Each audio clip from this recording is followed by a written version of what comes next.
Roma pasal 11. Sisa Israel. Maka aku bertanya, adakah Allah mungkin telah menolak umatnya?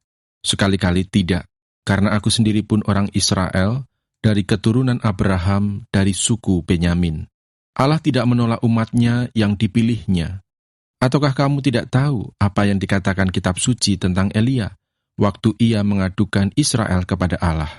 Tuhan, nabi-nabimu telah mereka bunuh, mezbah-mezbahmu telah mereka runtuhkan.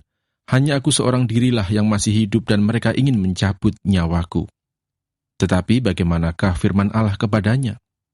Aku masih meninggalkan 7.000 orang bagiku yang tidak pernah sujud menyembah Baal. Demikian juga pada waktu ini, ada tinggal suatu sisa menurut pilihan kasih karunia. Tetapi jika hal itu terjadi karena kasih karunia, maka bukan lagi karena perbuatan, sebab jika tidak demikian, maka kasih karunia itu bukan lagi kasih karunia. Jadi bagaimana? Israel tidak memperoleh apa yang dikejarnya, tetapi orang-orang yang terpilih telah memperolehnya, dan orang-orang yang lain telah tegar hatinya, seperti ada tertulis, Allah membuat mereka tidur nyenyak, memberikan mata untuk tidak melihat, dan telinga untuk tidak mendengar, sampai kepada hari sekarang ini. Dan Daud berkata, biarlah jamuan mereka menjadi jerat dan perangkap, penyesatan dan pembalasan bagi mereka. Dan biarlah mata mereka menjadi gelap, sehingga mereka tidak melihat, dan buatlah punggung mereka terus-menerus membungkuk. Israel tersandung, bangsa-bangsa lain selamat. Maka aku bertanya, adakah mereka tersandung dan harus jatuh? Sekali-kali tidak. Tetapi oleh pelanggaran mereka, keselamatan telah sampai kepada bangsa-bangsa lain supaya membuat mereka cemburu. Sebab jika pelanggaran mereka berarti kekayaan bagi dunia dan kekurangan mereka kekayaan bagi bangsa-bangsa lain, terlebih-lebih lagi kesempurnaan mereka. Aku berkata kepada kamu, hai bangsa-bangsa bukan Yahudi, justru karena aku adalah rasul untuk bangsa-bangsa bukan Yahudi, aku menganggap hal itu kemuliaan pelayananku, yaitu kalau aku dapat membangkitkan cemburu di dalam hati kaum sebangsaku menurut daging, dan dapat menyelamatkan beberapa orang dari mereka. Sebab jika penolakan mereka berarti perdamaian bagi dunia, dapatkah penerimaan mereka mempunyai arti lain daripada hidup dari antara orang mati?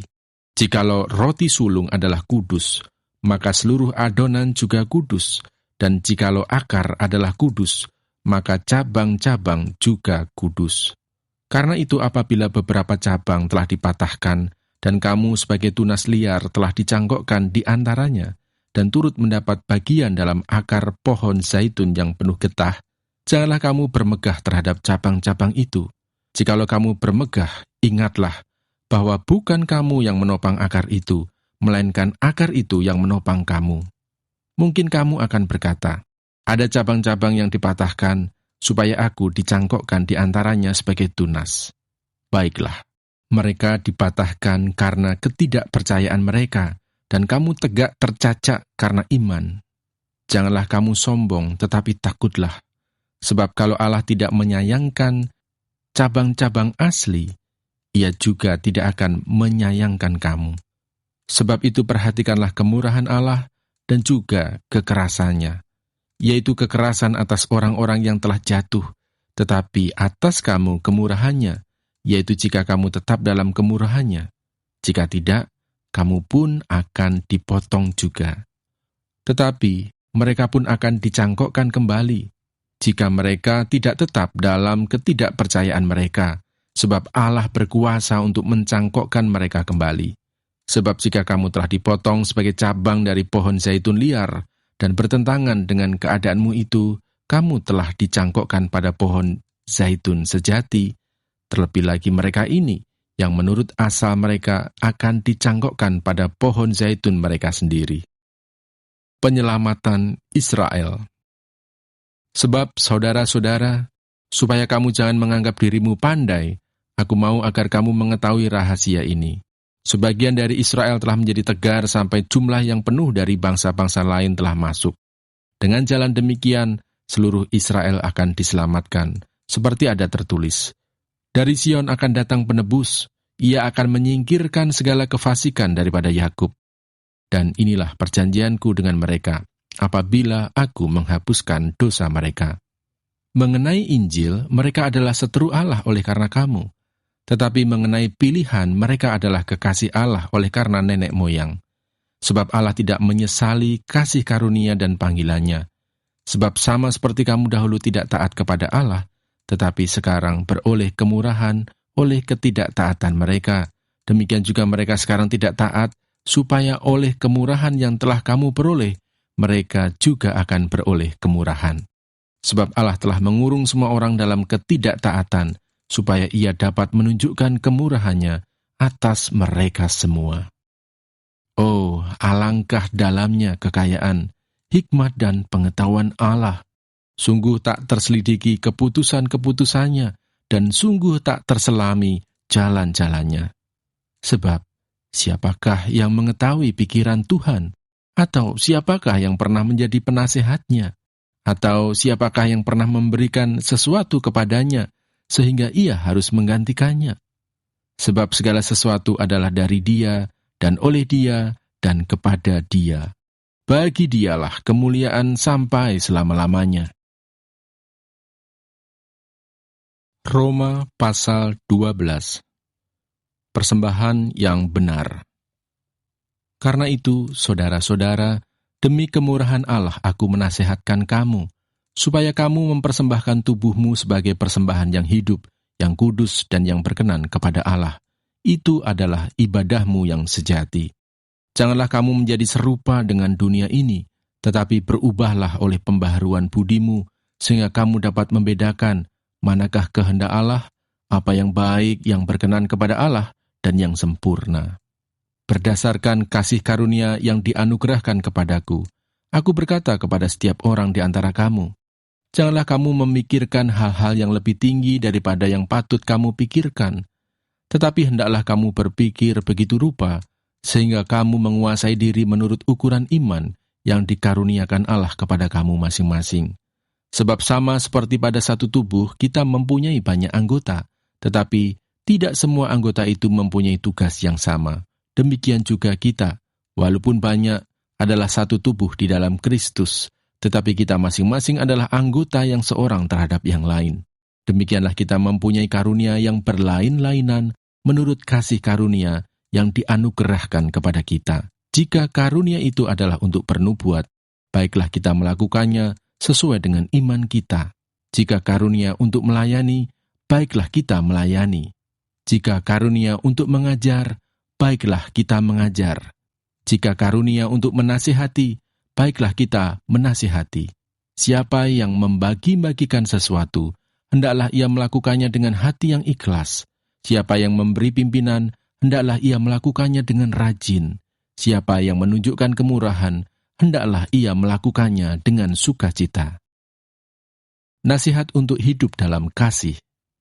Hendaklah kasih itu jangan pura-pura. Jauhilah yang jahat dan lakukanlah yang baik. Hendaklah kamu saling mengasihi sebagai saudara dan saling mendahului dalam memberi hormat.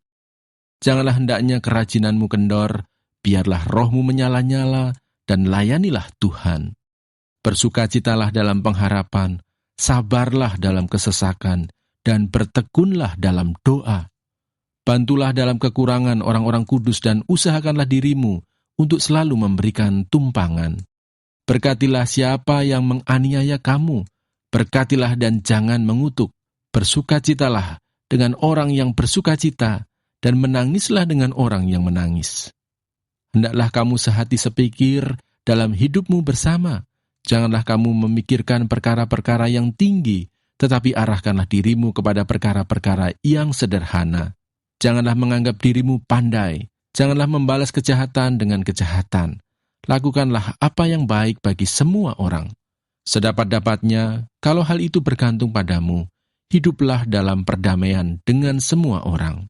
Saudara-saudara yang kekasih, janganlah kamu sendiri menuntut pembalasan, tetapi berilah tempat kepada murka Allah, sebab ada tertulis, pembalasan itu adalah hakku. Akulah yang akan menuntut pembalasan, firman Tuhan.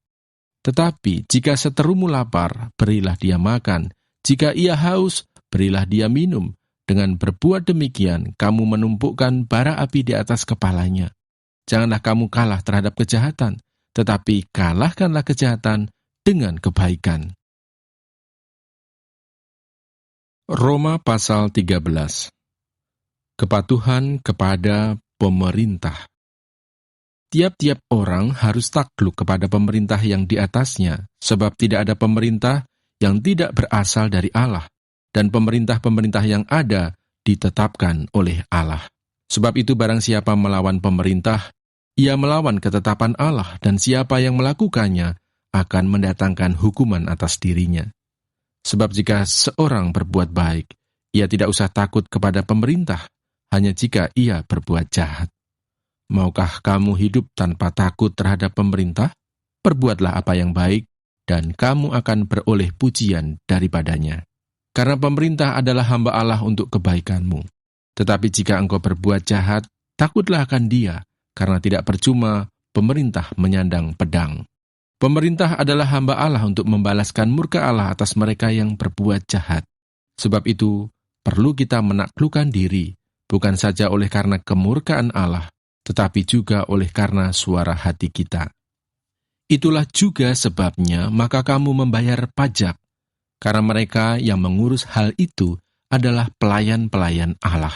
Bayarlah kepada semua orang apa yang harus kamu bayar, pajak kepada orang yang berhak menerima pajak, cukai kepada orang yang berhak menerima cukai, rasa takut kepada orang yang berhak menerima rasa takut, dan hormat kepada orang yang berhak menerima hormat. Kasih adalah kegenapan hukum Taurat. Janganlah kamu berhutang apa-apa kepada siapapun juga, tetapi hendaklah kamu saling mengasihi. Sebab barang siapa mengasihi sesamanya manusia, ia sudah memenuhi hukum Taurat. Karena firman, jangan berzinah, jangan membunuh, jangan mencuri, jangan mengingini, dan firman lain manapun juga, sudah tersimpul dalam firman ini, yaitu, kasihilah sesamamu manusia seperti dirimu sendiri. Kasih tidak berbuat jahat terhadap sesama manusia, karena itu kasih adalah kegenapan hukum Taurat. Hal ini harus kamu lakukan, karena kamu mengetahui keadaan waktu sekarang, yaitu bahwa saatnya telah tiba bagi kamu untuk bangun dari tidur. Sebab sekarang, keselamatan sudah lebih dekat bagi kita daripada waktu kita menjadi percaya. Hari sudah jauh malam, telah hampir siang. Sebab itu marilah kita menanggalkan perbuatan-perbuatan kegelapan dan mengenakan perlengkapan senjata terang. Marilah kita hidup dengan sopan, seperti pada siang hari. Jangan dalam pesta pora dan kemabukan, jangan dalam percabulan dan hawa nafsu, jangan dalam perselisihan dan iri hati. Tetapi kenakanlah Tuhan Yesus Kristus sebagai perlengkapan senjata terang, dan janganlah merawat tubuhmu untuk memuaskan keinginannya.